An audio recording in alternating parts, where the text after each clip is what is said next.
Hey hockey fans, welcome to Goal Line Hockey. And today we're going to do something a little bit different. I'm trying something a little bit new as we're going to take a look at the top positive stories of the 2018-2019 NHL season. Make sure to give this video a thumbs up and to subscribe, and let's take a look at some of the most positive stories of this year's NHL season. Okay, so to start off the list, we all know what happened in Carolina this season. The bunch of jerks, as I would say, probably January or February, they started doing the thunder clap and all the celebrating after slam dunk, putting a basketball hoop on the ice and hitting home run derbies and things like that and fun stuff like that.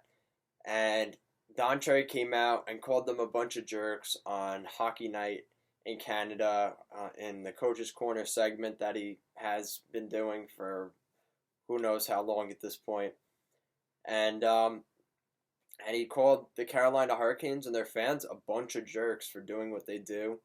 The hockey gods are going to come after them and all this other stuff.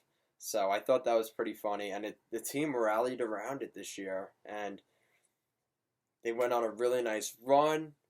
They made the playoffs. They defeated the defending Stanley Cup champion Washington Capitals in 7 games. Shocking, really, most of the hockey world beating the Caps there in Game 7. Sweeping the New York Islanders in Round 2. Unfortunately, getting swept in the conference final. But once again, they make the playoffs and they go on a deep run. They've been doing this. I remember the last time they made the playoffs, almost a decade ago. And they did the same thing. They make the playoffs and they win the Stanley Cup. So, interesting team there in Carolina, but they find a way to get it done when they make it in. So, good for them. Good for Don Waddell.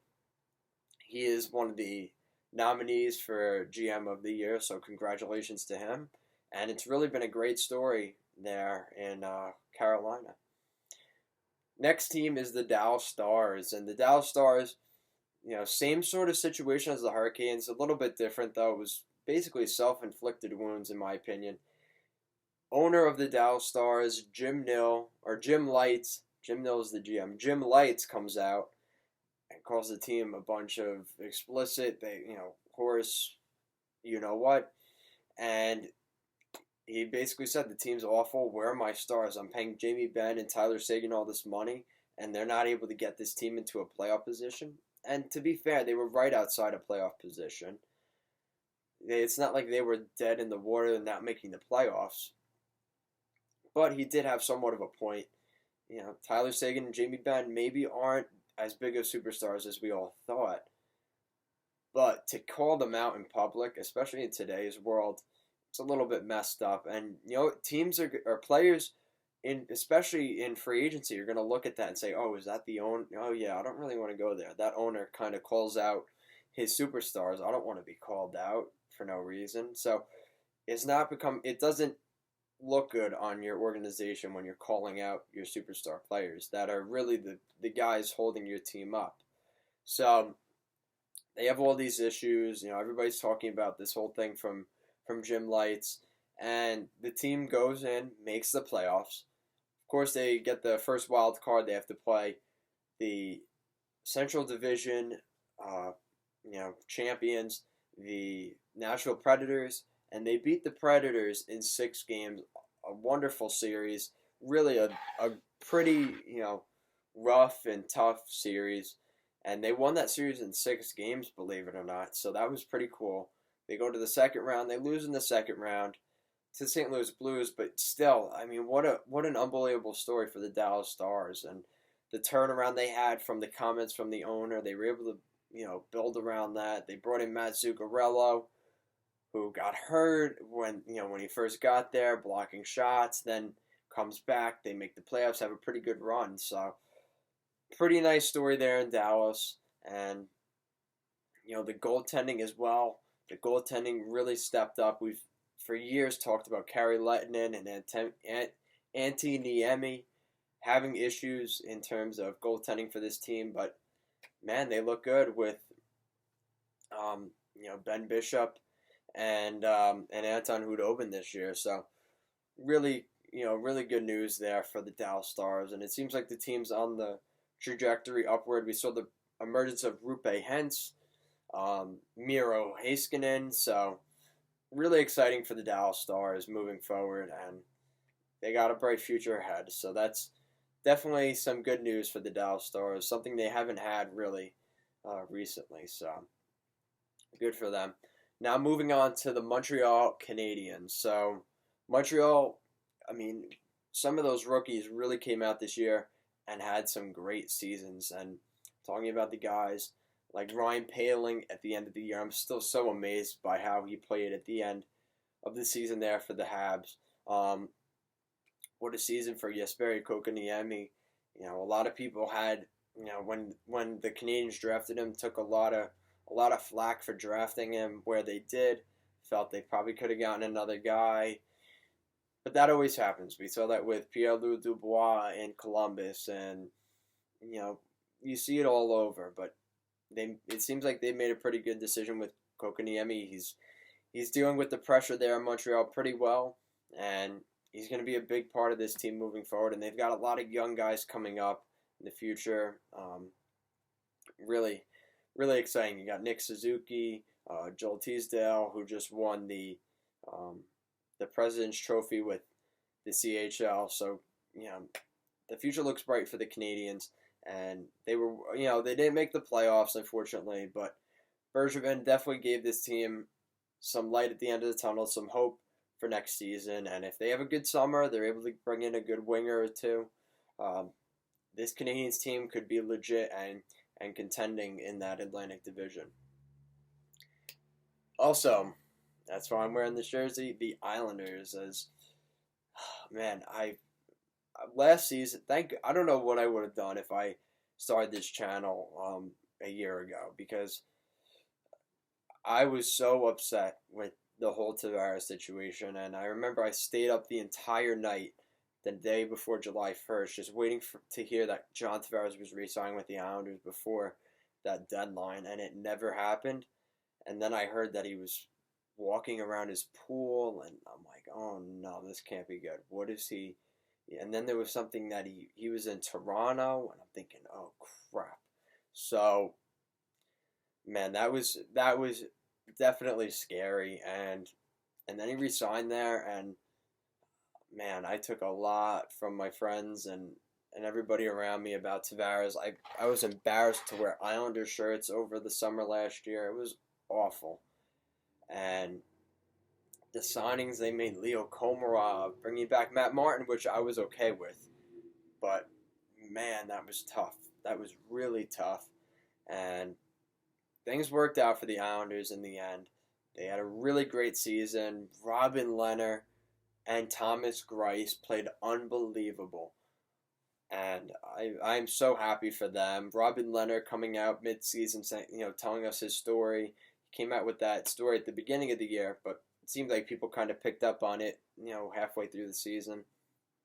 Really great story for Robin Lehner with his, with his mental health issues and things like that. So, really an inspiration. I remember the first preseason game.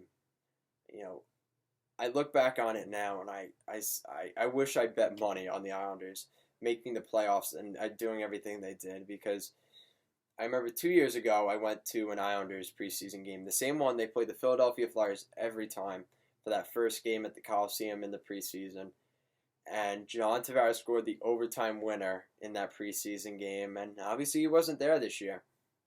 They found a way to win with Matt Barzal, Beauvillier scoring. I believe Kiefer Bellows scored as well, so that was pretty cool, seeing some of the young Islanders scoring. But anyway, I remember Robin Lehner, usually in the preseason, they split games. So halfway through the game, Robin Lehner comes off, got a standing O and all that. And Barry Trotz stepping on the ice for the first time with the Islanders. Man, that was cool. So anyway, back to Lehner. He was sitting there, they put the ball cap on and whatever, and he's sitting on the side. And there's a bunch of Islander fans, and there's a bunch of younger kids, and they're, asking for his autograph. So he's sitting there autographing and things like that, taking pictures with them. And right there, you could tell, like, Leonard was a down-to-earth, guy, and really he just, his emergence with the Islanders is amazing, and I really hope he stays with the Islanders this summer.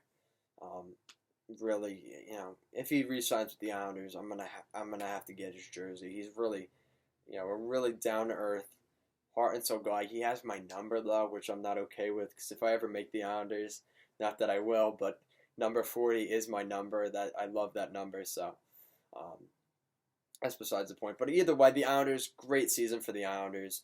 A little bit bummed that Lou Lamoriello wasn't at least a nominee for this year's GM of the year, but I do understand that there were some really great candidates. So you can only pick three. So if they could pick five or six, I'm sure Lamoriello would have been there. But that wasn't the case. And then this was a little bit more recent in the Stanley Cup playoffs. The St. Louis Blues. And the St. Louis Blues, Patrick Maroon scoring the game-winning goal to send the St. Louis Blues to the conference finals. Yes, it was the conference finals when they played the Dallas Stars. So there was a little bit of controversy before that with Essa Lindell and things like that, with the whole diving situation. And he kind of dove, leaving Maroon open because he fell over. And, that's why we have, now the Blues make it to the Stanley Cup final and feeling pretty good about themselves. So, Maroon, grew up in St. Louis. That's his hometown team. His kids live there. His family lives there. We remember in an interview not too long ago, a couple of years back, he was playing in Edmonton, and his kids saw him score, which was really cool. And afterwards, he broke down crying and all that and showing emotion. Something we don't see from NHL players that often is, being emotional and stuff like that. So I thought that was really nice. And now that his kids were able to see him score the game-winning goal in his hometown, at home with his family in St. Louis, it's an unbelievable story. And he took less money to play with the Blues and things like that. So really, really another great heartwarming story out of this year's NHL season, and that's why we love hockey, right? We love seeing this, as much as we love seeing,